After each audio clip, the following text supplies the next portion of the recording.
ಸ್ನೇಹಿತರೆ, ನಿಮಗೂ ಉಪ್ಪಿಟ್ಟು ಮಾಡೋದು ಬೇಕಾ? ಹಾಗಾದರೆ ನಾನು ಹೇಳ್ಕೊಡ್ತೀನಿ ಉತ್ತರ ಕರ್ನಾಟಕ ಶೈಲಿಲಿ. ನೋಡೋಣ ಬನ್ನಿ. ಮೊದಲು ಎಣ್ಣೆಗೆ ಬಾಯ್ಲ್ ಹಾಕಿದ್ದೀನಿ, ಸ್ವಲ್ಪ ಕಡಲೆಬೇಳೆ ಹಾಕ್ತಾಯಿದ್ದೀನಿ. ಕಡಲೆಬೇಳೆ ಹಾಕಿದ್ಮೇಲೆ ಸ್ವಲ್ಪ ಜೊತೆಗೆ ತೊಗರಿಬೇಳೆ ಕೂಡ ಹಾಕ್ತಾಯಿದ್ದೀನಿ.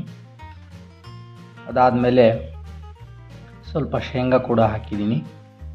ಒಂದು ಅಳ್ಳಾಡ್ಸೋಕ್ಕೊಂದು ಸ್ಪೂನ್ ಬೇಕು, ಒಂದು ಸ್ಪೂನ್ ತೊಗೊಂಡು ಹಿಂಗೆ ಸ್ವಲ್ಪ ಎಣ್ಣೆ ಮಾಡಿ ಆಮೇಲೆ ಹೆಚ್ಕೊಂಡಿರೋ ಈರುಳ್ಳಿ ಮತ್ತು ಟೊಮೆಟೊ ಮೆಣಸಿನ್ಕಾಯಿನ ಹಾಕ್ತಾಯಿದ್ದೀನಿ. ಸರಿಯಾಗಿ ಚೆನ್ನಾಗಿ ಮಿಕ್ಸ್ ಮಾಡಬೇಕು ಅದನ್ನೆಲ್ಲ. ಒಂದು 2-3-5 ಮಿನಿಟ್ಸ್ನ ಅದನ್ನು ಸರಿಯಾಗಿ ಬೇಯಿಸಬೇಕು. ಕಲರೆಲ್ಲ ಚೇಂಜ್ ಆಗಬೇಕು, ಚೆಂದಾಗಿ ಬಾಯ್ಲ್ ಆಗಬೇಕು. ಆಮೇಲೆ ಸ್ವಲ್ಪ ಟೇಸ್ಟಿಗೆ ತಕ್ಕಂಗೆ ಉಪ್ಪು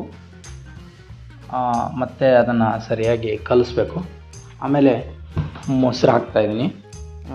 ಇದು ಏನು ಸ್ಪೆಷಲ್ ಅಂದರೆ, ಹಿಂದಿನ ದಿನ ಉಳಿದಿರೋ ಮೊಸರು, ಹುಳಿ ಮೊಸರು ಇರುತ್ತಲ್ಲ, ಅದನ್ನು ಹಾಕಿದ್ರೆ ಟೇಸ್ಟ್ ತುಂಬ ಚೆನ್ನಾಗಿ ಬರುತ್ತೆ.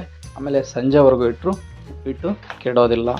ಜೊತೆಗೆ ಟೇಸ್ಟಿಗೆ ತಕ್ಕಂಗೆ ಸ್ವಲ್ಪ ಬೆಲ್ಲ, ಸ್ವಲ್ಪ ಅಂದರೆ ರುಚಿ ಚೆನ್ನಾಗಿ ಬರುತ್ತೆ. ಆಮೇಲೆ ನೀರು ಹಾಕ್ತಾಯಿದ್ದೀನಿ. ಕಲರ್ ಏನಪ್ಪ ನೀರ್ದು ಈ ಥರ ಇದೆ ಅಂತ ತಲೆ ಕೆಡಿಸ್ಕೋಬೇಡಿ, ಅದು ಮೊಸರು ಹಾಕಿದ್ದೆ ಆ ಗ್ಲಾಸಲ್ಲಿ.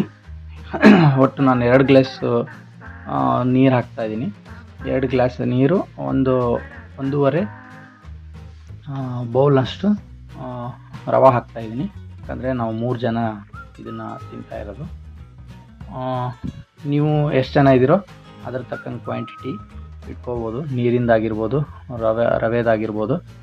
ಹಾಕಿ ರವೆನ ಹಾಗೆ ಕೈ ಬಿಡಬಾರ್ದು, ಸರಿಯಾಗಿ ಕಲಿಸ್ಬೇಕು ಅದನ್ನು.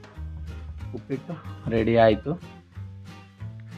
ಹೇಗಿದೆ ಅಂತ ನೋಡಿ ತಿಂದ್ಬಿಟ್ಟು ಹೇಳಿ, ನೀವು ಕೂಡ ಹೇಳಿ. ಚೆನ್ನಾಗೇ ಇರುತ್ತೆ.